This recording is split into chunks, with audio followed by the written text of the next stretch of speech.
Usually when we talk about a medical diagnosis, there's like this baseline expectation of precision. You know what I mean? You break your arm, you go to the hospital, they take an x-ray, and the doctor just points at that jagged white line on the film and says, yeah, there it is. Right, it's completely binary.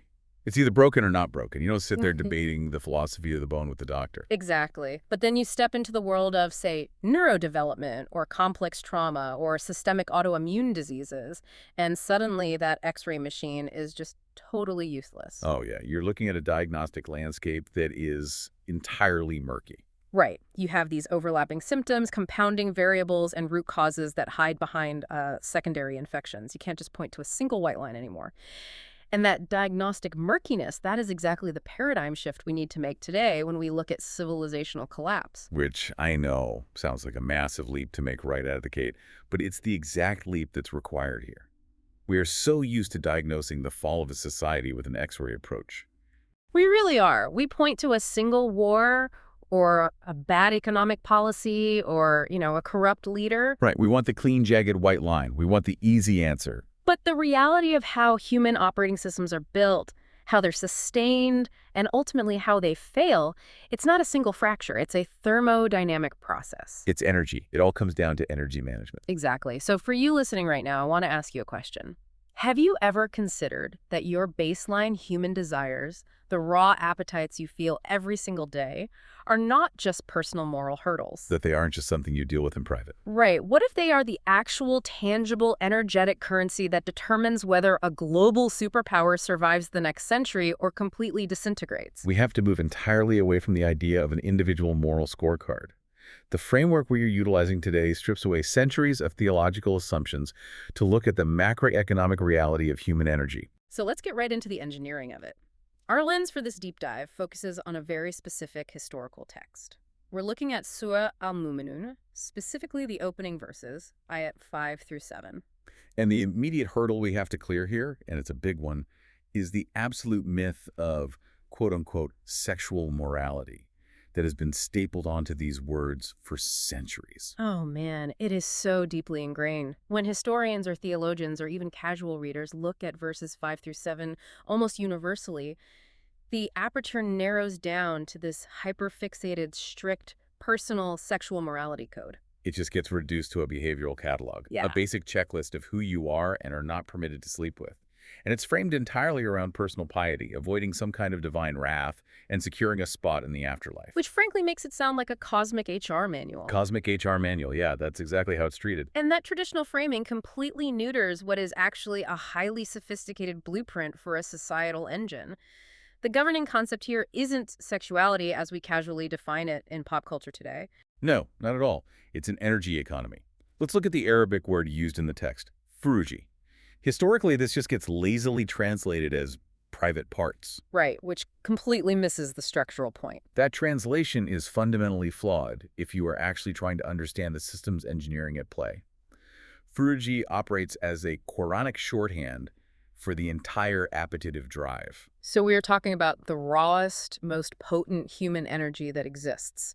The drive to consume, to procreate, to conquer, to acquire. Exactly. And this is the underlying thesis of the text.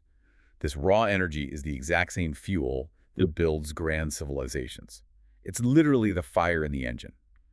If it is systematically channeled constructively, you get aqueducts, you get the scientific method, you get stable supply chains. But if you just let it vent into the atmosphere, if it's allowed to fragment and leak out indiscriminately, it burns the entire civilization to the ground. Think about the thermodynamics of a nuclear reactor. The reactor itself does not possess a moral compass. Right, the uranium doesn't care if it's good or sinful. It only understands one law, and that law is containment. That is the perfect mental model for this. If you manage the containment field, if you carefully moderate the control rods, that localized nuclear reaction generates massive amounts of electricity. It powers a metropolis. Yes. It keeps the incubators running in the hospitals, it lights up the schools, it drives the subways. But the moment you decide the containment architecture is too restrictive, the moment you say, hey, we should just let this energy flow freely, it's natural. The safeguards fail. The core overheats. You don't get a brighter, more liberated city. You get a catastrophic meltdown. You get Chernobyl. And this brings us to the two operational concepts used in these specific verses. Hifz and Asan. Hifz translates roughly to preservation, And Isa means fortification, or Yeah. acting like a fortress. So when the text profiles the Muminun, which is a term that is heavily mistranslated as just believers or pious saints sitting on prayer rugs, it is actually describing the master engineers of this energy economy. Right? They are not just passive followers of a rulebook. These are the people who consciously build the Isan, the fortress, around their baseline drives to preserve their energetic capital. So it's not about being a good person in a vacuum. It's about being efficient versus being inefficient. A society that fails to preserve this core energy loses its forward momentum because that energy literally dissipates into the void. It's basically entropy. Exactly. It's entropy. But wait, let's play this out ecologically for a second. Because if you look at nature, animals don't have to build complex legal architectures or marriage contracts to manage their energy. They don't, because nature controls the levers for them. Animal procreation is strictly bounded by biology. You have mating seasons. Right. A stag isn't just expending reproductive or appetitive energy all year round. No. The biological off switch is flipped by the changing of the seasons, the temperature, the availability of calories. Their energy economy is managed entirely by default. But humans don't have an off switch. We have free will and a constantly running engine. We have a continuous unseasonal flow of this incredibly potent appetitive energy. Which is really the double-edged sword of our evolution. Because we are not bound by strict seasonal imperatives, we have this massive surplus of potential energy. But because of our free will, we are required to consciously design the systems to manage it ourselves. And if we don't, if we just abandon the containment field and let our appetites run wild, And we actually fall below the animal baseline. below the baseline, wow. I mean, that's brutal, but I completely see the logic. The animal is efficient by default. It wastes nothing. If humans choose not to engineer their containment, they are actively squandering a continuous resource. We become less efficient than a herd of deer. Exactly. So the Muminin are just the societal architects who recognize this flaw in the human hardware and patch it. They build the containment field to turn raw, continuous power into civilization-building momentum. It really requires an entirely different understanding of human nature. You can't view human desire as something inherently dirty or evil that must be crushed through asceticism or celibacy. Crushing it is like shutting down the nuclear reactor entirely. Your city starves in the dark. You have to respect the volatility of the force and direct it. Okay, we need to tackle the elephant in the room now. Because if we're going to treat this as a systems engineering document, we cannot ignore the specific historical rules it lays out. Right, we have to look at the text as it was written. Verse 6 contains a clause that is incredibly controversial and has caused endless debate. It says this appetitive energy must be guarded, quote, except for their spouses or what their right hands possess. We have to look directly at what their right hands possess. We do, and we had to do it strictly without anachronism. We cannot project 21st century economic realities onto the 7th century. The phrase malakat, right-hand possession, was a legal acknowledgement of the existing global macroeconomic reality at the time. Which was slavery. Slavery and the systemic capture of prisoners of war. It was the absolute baseline engine of the global economy. The Byzantine Empire, the Sassanid Empire, every major power block on Earth relied entirely on the supply chain of human labor. So if a foundational text is meant to be a practical operational blueprint for an actual society, it has to interface with the society as it exists on the ground. It cannot speak in utopian hypotheticals. Right, you can't just drop a modern human rights charter into a 7th century agrarian economy and expect the system not to instantly vaporize. Exactly. You'd have mass starvation in a week. However, history shows us that traditionalist empires later manipulated this specific legal interface. Elite men, particularly the Abbasid caliphs, weaponized this clause. Oh, absolutely. You look at figures like Harun al-Rashid, who maintained thousands of concubines. They took an acknowledgement of a global labor system and twisted it into a permanent loophole for unaccountable, limitless desire. They essentially said, because I legally own this human being, the reactor can run completely hot. I can bypass the social contract. They commodified human beings just to facilitate infinite leakage of their own appetite of energy. Which breaks the very architecture the broader text was trying to establish in the first place. If you look at the actual trajectory of the Quranic mandates, it is fiercely, systematically abolitionist. It was not endorsing slavery. It was engineering a phased dismantling of it. Let's break down the mechanics of that abolitionist trajectory. Because you don't dismantle a global labor supply chain by just holding up a protest sign. You have to alter the actual economic incentives. You have to change the math. Right. For instance, look at Surah Muhammad, verse 4. It explicitly commands the freeing or the ransoming of prisoners of war. Why does that matter from a systems perspective? Well, because in antiquity, prisoners of war were the primary upstream source of the slave trade. When an army conquered an area, the POWs became the new influx of chattel. So by legally mandating that POWs must either be freed out of grace or ransomed back to their people, the system is actively damming the river. Yes, you are shutting off the supply chain at the very source. That is pure macroeconomic engineering. You don't just scoop water out of a flooding boat, you plug the hole in the hull. If no new POWs are entering the slave market, the institution eventually starves to death. And then there's the psychological reconditioning of the society, which you see in Surah al-Balad. It talks about the steep path, this difficult uphill climb required for a society to actually ascend. And do you know what the very first step listed on that steep path is? Freeing a slave. Exactly. Think about the societal framing there. Emancipation isn't presented as some secondary, nice-to-have charity. It is the foundational prerequisite. You cannot climb the mountain of civilizational progress until you sever the economic reliance on human commodification. But what about the people already trapped in the system? You've stopped the new supply, but the economy still runs on the existing labor force. This is where the mukataba comes in, and honestly, this mechanism is brilliant. The emancipation contract? This completely blew my mind when I first read about it. It was a revolutionary legal mechanism. If an enslaved person wanted their freedom, they could initiate a legally binding contract to work for it, to literally buy themselves out of the system. And the society wasn't just encouraged to honor it. They were structurally obligated to help fund it.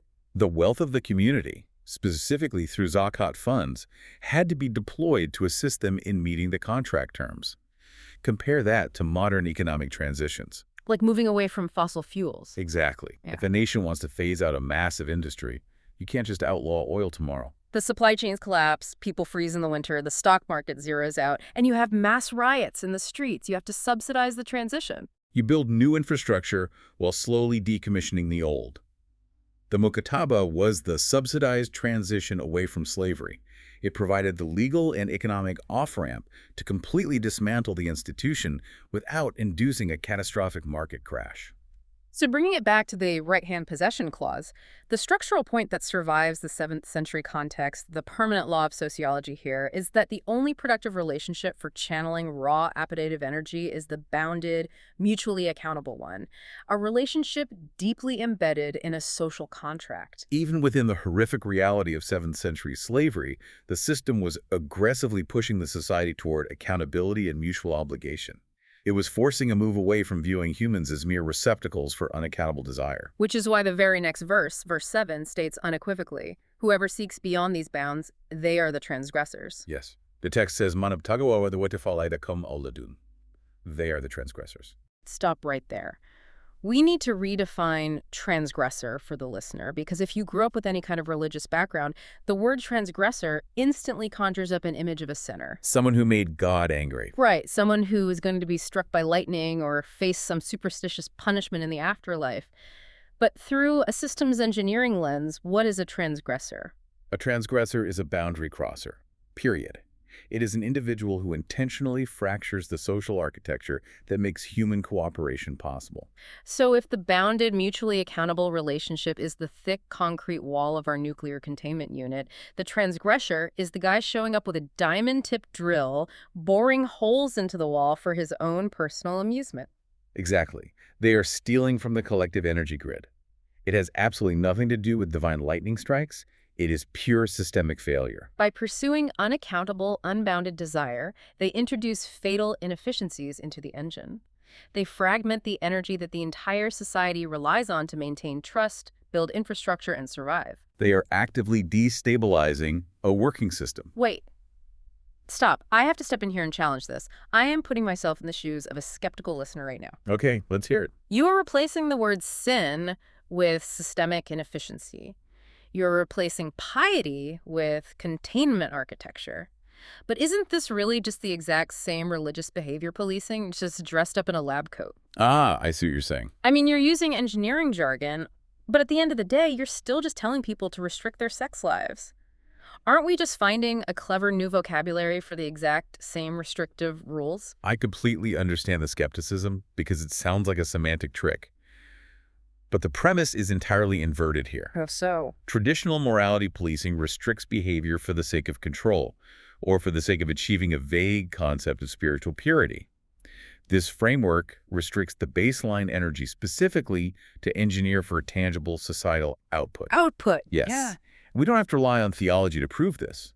We can look at the hard data of human anthropology. Okay, let's look at the data. Because to prove this isn't just modesty culture, we have to look at the work of J.D. Unwin. His book, Sex and Culture, is arguably one of the most intense sociological studies ever conducted on this exact topic. It really is. Unwin was a British anthropologist operating in the early 20th century, and he essentially asked the exact question you just asked. Does bounding sexual energy actually matter to a society's advancement, or is it just an arbitrary cultural rule?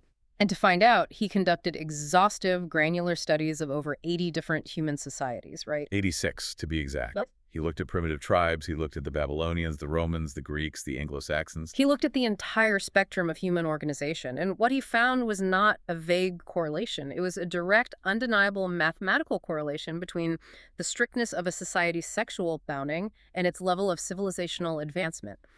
Unwin categorized the most permissive societies, those that allowed unhindered premarital and extramarital relations, as zoistic. Zoistic meaning animal-like. Exactly. Meaning, they existed at a primitive, almost entirely reactive level.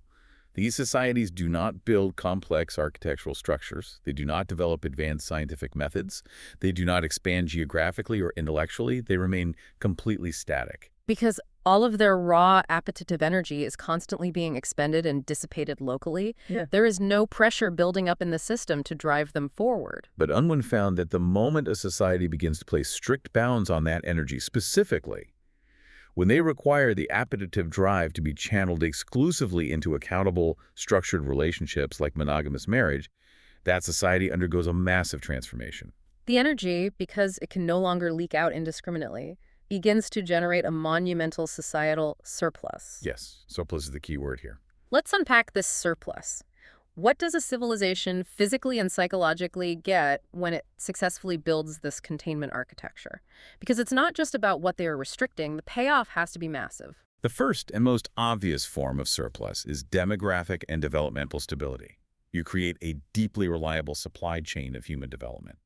Because children are raised inside predictable, stable structures where resource allocation is clear, you are not just randomly producing biological offspring. You are carefully manufacturing citizens who are seamlessly integrated into a network of mutual obligation. And the ultimate capital of any society is trust. And that trust scales from the bottom up. When the most powerful, volatile, and potentially destructive human drive, the reproductive and appetitive drive, is strictly regulated and bound by mutual contracts, you establish a baseline of absolute trust at the microscopic level of society. Think about the thermodynamics of trust. In a highly permissive society where energy is expended outside of accountable structures, relationships are inherently transient. It creates a high-friction environment. Exactly. Everyone operates as a free agent, constantly negotiating and renegotiating basic loyalties, paternity, resource sharing, and economic inheritance. It's exhausting just to think about. It is exhausting. If you have to constantly wonder who is biologically responsible for the child next door, or whether your partner is siphoning resources to an unaccountable relationship, the societal friction burns up all your cognitive bandwidth. You can't build a spaceship if you're constantly fighting over who owns the firewood. By bounding the energy, you completely remove that friction.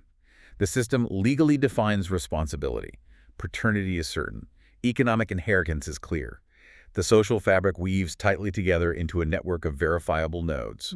And here is the secret to human civilization. Trust scales. Yes. If you can trust the foundational unit of society, the family structure, you can begin to build insanely complex institutions on top of it. You can build reliable legal systems. You can build global banking networks. You can undertake massive cooperative engineering projects that take decades to complete. All of that is only possible because the baseline layer of human interaction is governed by rock-solid, accountable contracts, not the whim of unaccountable desire. And this taps directly into what Sigmund Freud identified as sublimation. When this raw libido, this potent baseline energy, isn't constantly being vented and dissipated in unaccountable transient encounters, it builds up psychological pressure within the individual and the society. The containment wall holds the pressure. Exactly. And because the energy can't go outward in a destructive way, it is forced upward. It is sublimated into higher pursuits.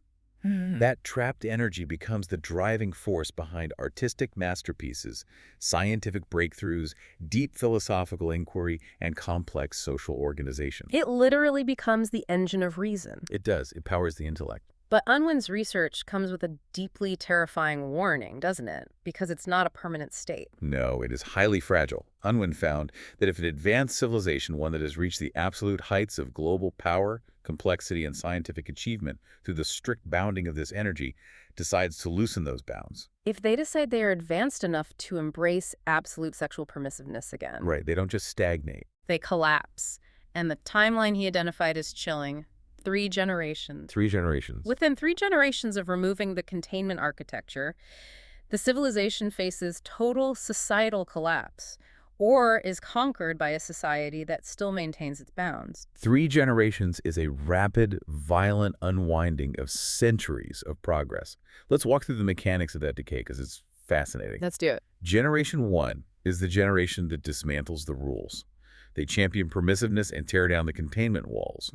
But crucially, they still possess the accumulated trust, the wealth, and the psychological surplus built by the strictness of their parents and grandparents. Generation 1 thinks they've found a geopolitical cheat code. They get to enjoy all the luxurious benefits of an advanced civilization, the infrastructure, the art, the security, but with absolutely none of the restrictive behavioral bounds. They feel completely liberated. Well, it's an illusion, because they are living off the principle, not the interest. Then comes Generation 2. Generation 2 is born into an environment where the foundational bonds are already weakening. The supply chains of human development are fracturing. They experience higher rates of family dissolution, less baseline trust, and an increase in societal friction. They have to spend more of their cognitive bandwidth navigating unstable social dynamics. And then Generation 3 arrives. By Generation 3, the surplus is entirely gone. The bank account is empty. The baseline societal trust has evaporated. They're living in the fully fragmented, high-friction reality that Generation 1 arrogantly initiated. And what happens to the collective psychology of a society when that trust and structure completely evaporates? When a society fails to channel its appetitive drives, the population becomes deeply emotional, highly reactive, and profoundly irrational. Because their brains are literally being rewired. If a population is ruled by immediate, unaccountable desires, their prefrontal cortex, the part of the brain responsible for long-term rational planning and delayed gratification atrophies, they are hijacked by their amygdala. They lose the capacity for complex cooperation. The intellect is replaced by raw, unbridled emotion. You see a terrifying regression in these societies. They stop relying on the scientific method and the understanding of cause and effect, and they regress into superstition. They start relying on magical thinking.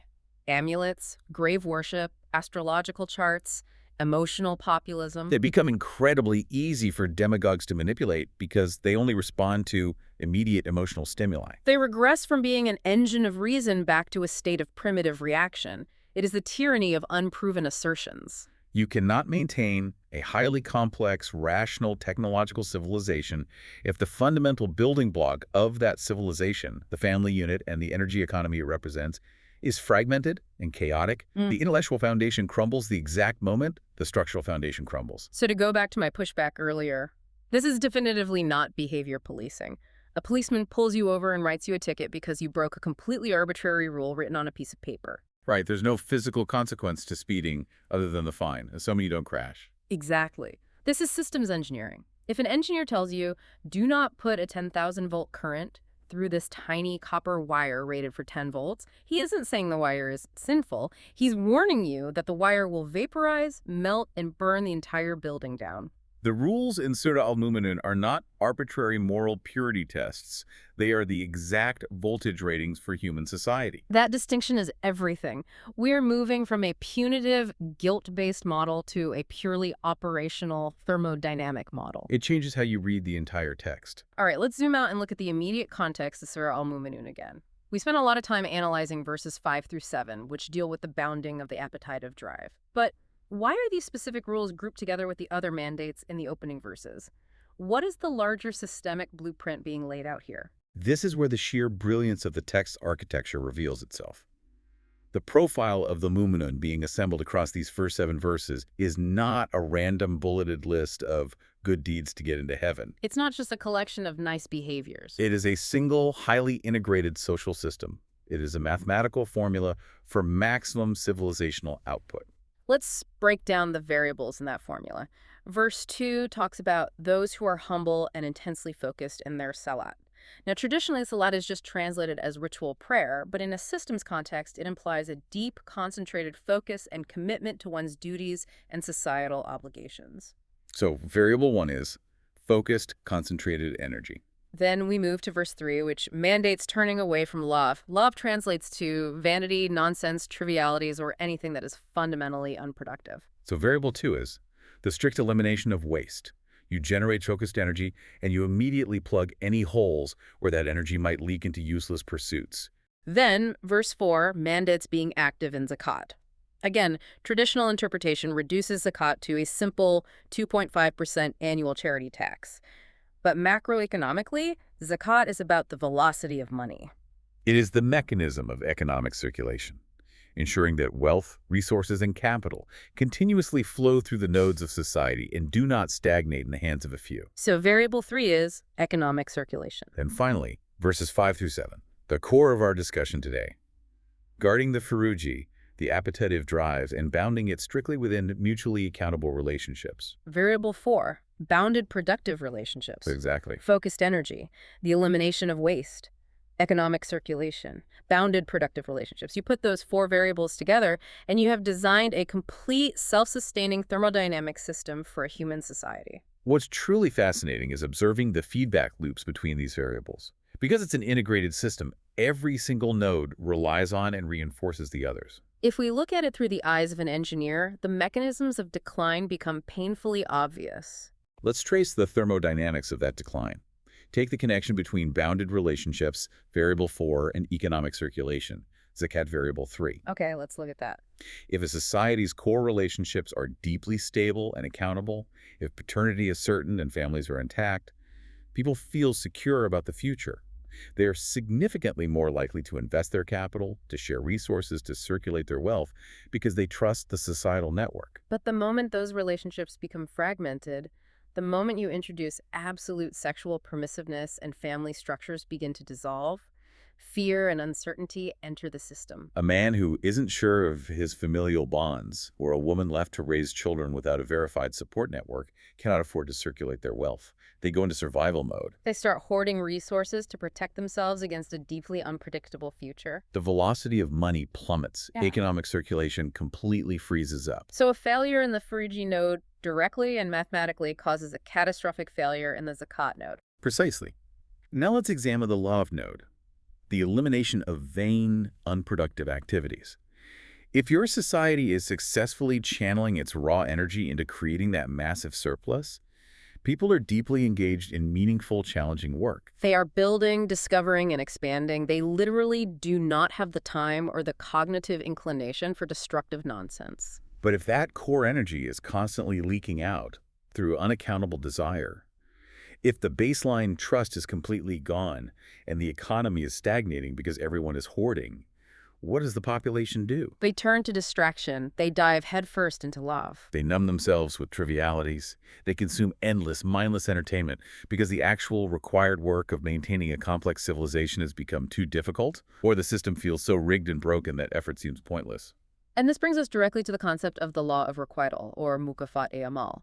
Again, strip away the theological baggage. This isn't karma. It isn't a divine referee throwing a penalty flag because you broke a rule. The law of requital is the law of cause and effect applied ruthlessly to sociology. It operates autonomously on the social architecture itself. If you build the nose correctly, the system produces. It produces surplus, demographic stability, and scientific advancement. But if you break just one node, the degradation compounds exponentially. When the family node fails, the economic node fails. When the economic node fails, the psychological focus node fails. They pull each other down in a cascading, systemic collapse. It's exactly like a global supply chain. If one crucial semiconductor factory in Taiwan goes offline, a month later, car manufacturing in Germany shuts down, and a month after that, shipping logistics in the U.S. freeze. The law of requital is just the factory shutting down because we stopped maintaining the primary machinery.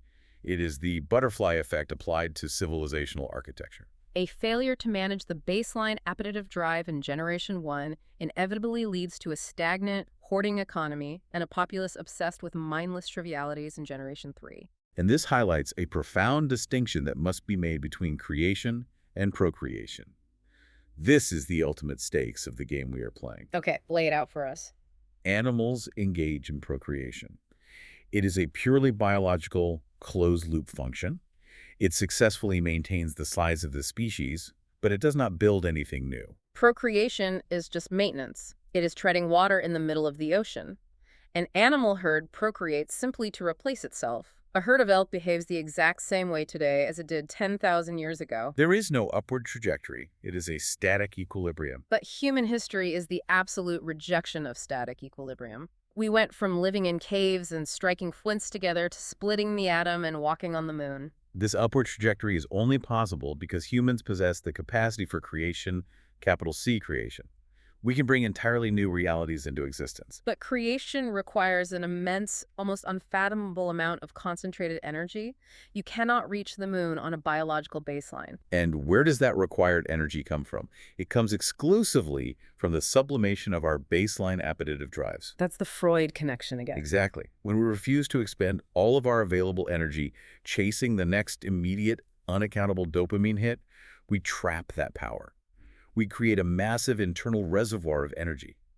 That reservoir is the only fuel source capable of driving art, science, philosophy, and the complex engineering of a global society. So when it's argued that wasting this energy puts us below the animal baseline, it means we are actively squandering the exact fuel that makes us human. We are choosing chaotic dissipation over dynamic creation. The architecture of bounded, mutually accountable relationships is not a cage. It is the technology that allows us to access that higher gear. It is the single most important infrastructure project a civilization can ever undertake. Creation, in this operational context, is the generation of new ideas, new technologies, and new social structures. It is reaching civilizational heights that were previously unimaginable to our ancestors. This creative capacity is what separates us from the baseline of nature, but it is entirely conditional on how we manage our internal energy economy. The stakes aren't just, will our society survive? The stakes are, will we merely procreate and tread water like animals, or will we create like the masters of our own destiny? The architecture of bounded relationships is the launchpad. It is the absolute prerequisite for humanity to reach its highest potential. It is the difference between a puddle of spilled, evaporating rocket fuel and an Apollo mission. Which is exactly why it is the central pillar of the movement and profile. You cannot build a lasting, ascending civilization without mastering the energy economy first. Everything else, the intense focus, the elimination of trivialities, the equitable circulation of wealth, is built on top of that foundational containment field. Let's draw all these threads together for a final, comprehensive civilizational reading. Because what we've uncovered here through this systems engineering lens completely annihilates the standard cultural narratives we are fed today. Absolutely. Look at the modern cultural landscape. On one side, there is this massive, culturally dominant push toward what is marketed as sexual liberation.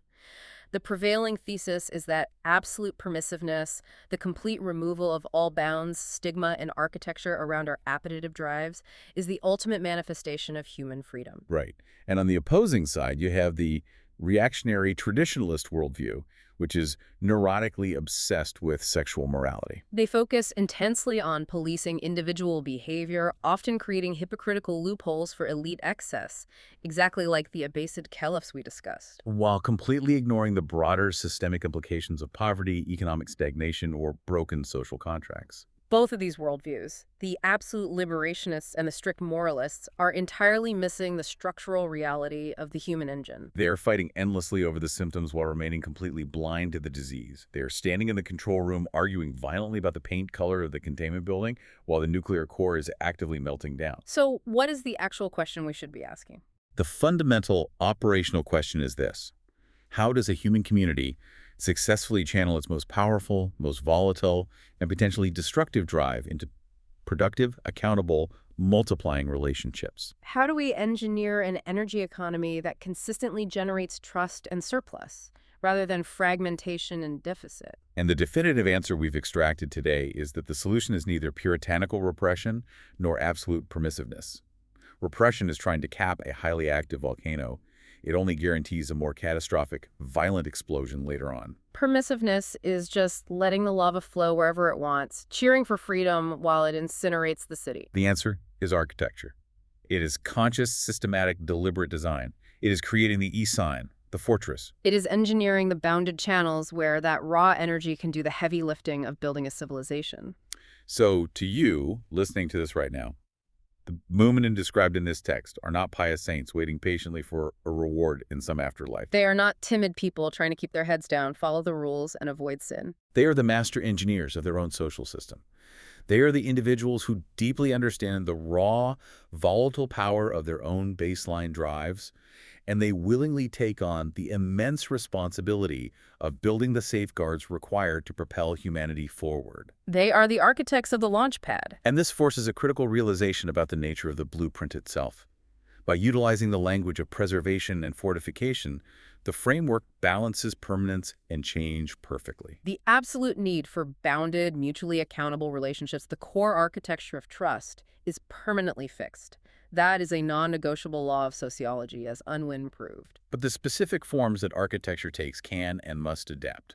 The 7th century texts interface with slavery because it was the dominant economic reality, providing the mukataba mechanisms to dismantle it while rigidly maintaining the core principle of accountability. Today, our global economy operates differently. We don't have formalized chattel slavery as the baseline, but the permanent core principle remains untouched. Human energy must be channeled into mutual, equitable, highly accountable contracts. The surface architecture adapts to the era, but the core thermodynamic function never changes. The law of requital is completely indifferent to what century you live in. If you break the nodes of accountability, if you allow the core appetitive energy of your population to fragment and dissipate, your civilization will mathematically degrade. The principles of physics and sociology do not care about your cultural trends. It is a stunningly sophisticated, rigorously logical view of human nature. It respects the terrifying power of our drives without flinching or retreating into asceticism, and it demands that we take absolute adult responsibility for how we structure our societies. It has nothing to do with being a good person. It is entirely about being an effective species. It demands a complete paradigm shift, moving from viewing ourselves as the passive, guilty subjects of arbitrary moral rules to becoming the active, conscious participants in the design of our collective civilizational future. We've covered massive ground today. We've deconstructed ancient texts, analyzed 7th century macroeconomic transitions, and applied the laws of thermodynamics, sociology, and psychology to human desire. It's a lot to process. It really is. But before we close this out, I want to leave you with a final, highly provocative thought experiment. I want you to apply everything we've just discussed to the exact moment in history you are living in right now. If we accept the historical and anthropological data rigorously supported by thinkers from Unwin to Freud, that the survival of any advanced civilization absolutely depends on the strict, bounded preservation of our baseline appetitive desires. We must look very critically at the specific architecture of the modern world. Look at your phone right now. Think about our modern, globalized attention and desire economy. We live inside a digital ecosystem that has been explicitly designed by thousands of brilliant engineers to constantly trigger, extract, and fragment your raw human energy. The algorithms that power TikTok, Instagram, Tinder, and endless targeted advertising, they specifically profit from absolute permissiveness. They monetize the constant dissolution of your boundaries. Every single click, every swipe, every endlessly scrolling feed is a micro-leakage from your own personal nuclear reactor.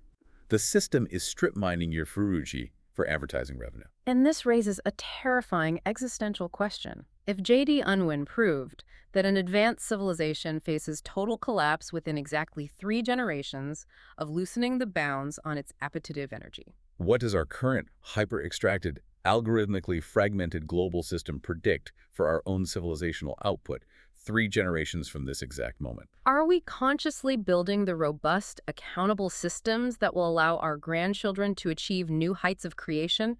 Or, in our endless algorithmic pursuit of frictionless momentary desire, Are we actively snapping the very nodes of our own survival? Are you the master engineer of your own energy economy, or are you the transgressor, willingly drilling holes in your own containment wall because the app told you it was liberating? Are we looking at a clean, precise X-ray of our future, or are we sinking rapidly into the diagnostic, murky waters of our own making?